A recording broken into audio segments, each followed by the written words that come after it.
Shalom again, brothers and sisters.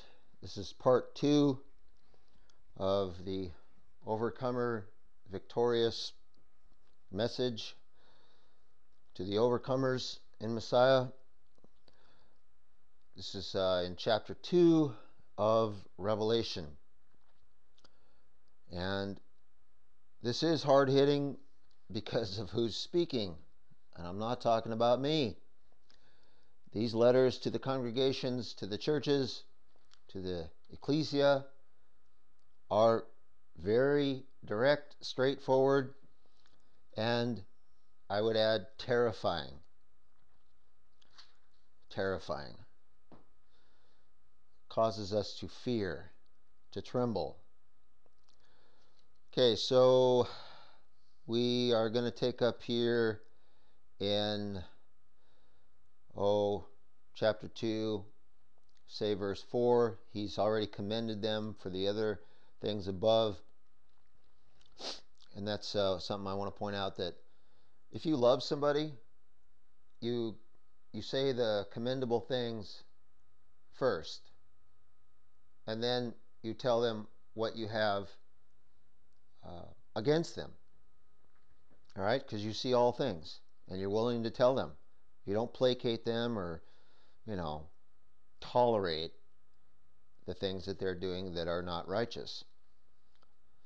All right, so he tells them, but I have this complaint against you. I have this against you. You do not love me or each other as you did at first. Look at how far you've fallen from your first love. Turn back to me again and work as you did at first. If you do not, I will come and remove your lampstand from its place among the congregations or churches. But there is this about you that is good. You hate the deeds of the immoral Nicolaitans, just as I do. Wow. So he opens with commendable words.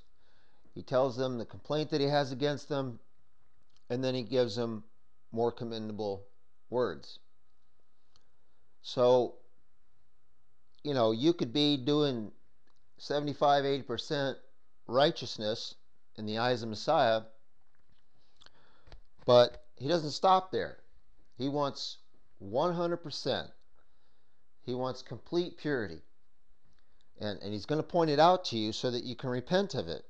And you can't just go along ignoring it and say, oh, well, what about this over here? We're doing all this righteous stuff. No. Because you do that, and pretty soon you're going to allow the leaven, the yeast of the sins that Messiah is pointing out to you, they're going to fester, and they're going to start to affect even the good things that you're doing. So you've got to deal with it, or you will be dealt with, as it's going to say here in just a moment. Okay, so, but there's this about you that is good. You hate the deeds of the immoral Nicolaitans, just as I do. I love that. You hate the immoral. Whoever is immoral, whoever is represented here, it's the immoral things that get done within a congregation that we're to hate. And we're to deal with it and purge the congregation. And if people leave, they leave. It's better to have 3 righteous people left in a congregation than 300 or 3,000 or 30,000 who are not.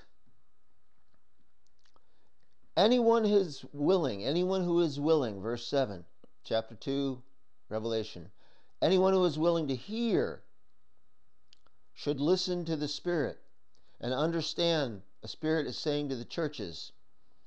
Everyone who is victorious and overcomes will eat from the tree of life in the paradise of God, or Elohim.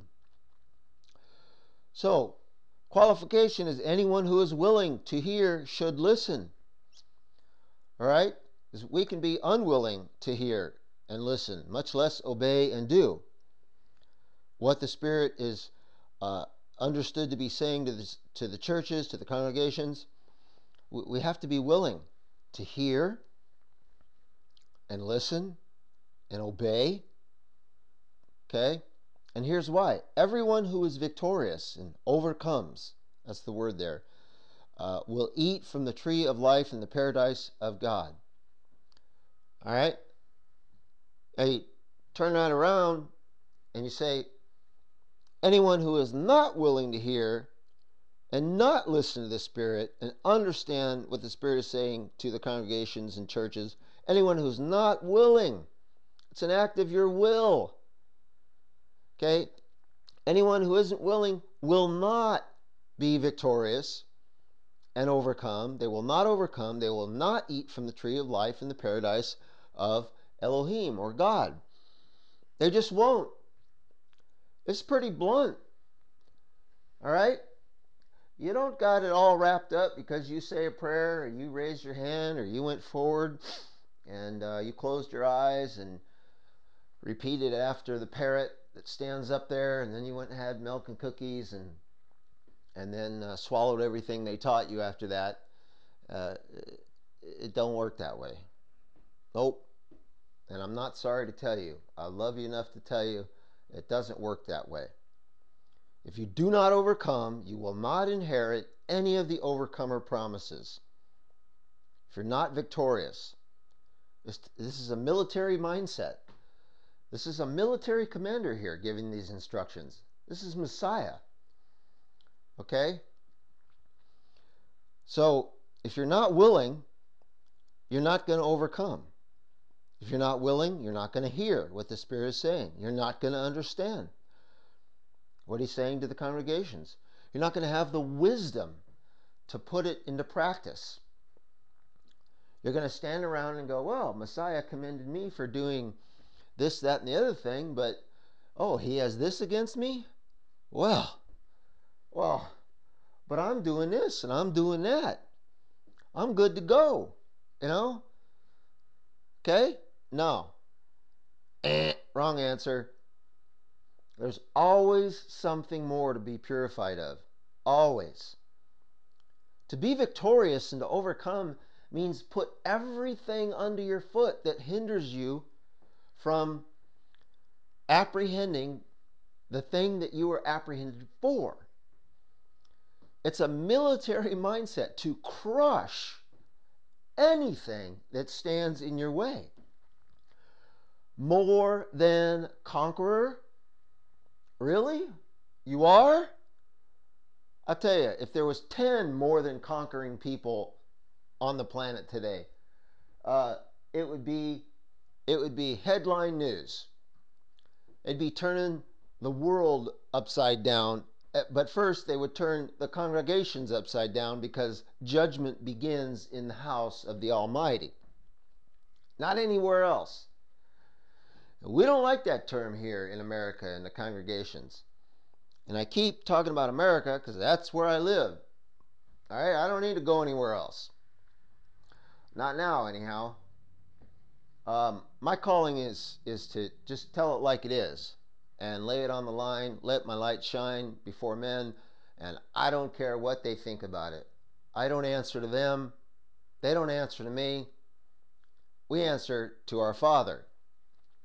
And if Father is about the business of disciplining His children and bringing first His judgment to His own congregation, which is who He's speaking to here, by the way, this message is not to the world. If He's about the business of doing that, raising up people, His prophets, His sons and daughters who are prophets, and telling it like it is, if He's about the business of doing that, we better be about His business, or we're going to be moved out of the way. And we got to be willing to stand up and tell people, hey, you need to be overcoming, you need to be victorious, you need to put all known sin under your foot in your life, because as soon as you do that, guess what? There'll be some more waiting for you to be revealed. There's no like finality to this. The purifier needs to be able to see his reflection in your silver and your gold. And he will continue to purify you until he can see his own reflection. He wants to consume you. All right, well, there might be a part 3, Lord willing. Shalom.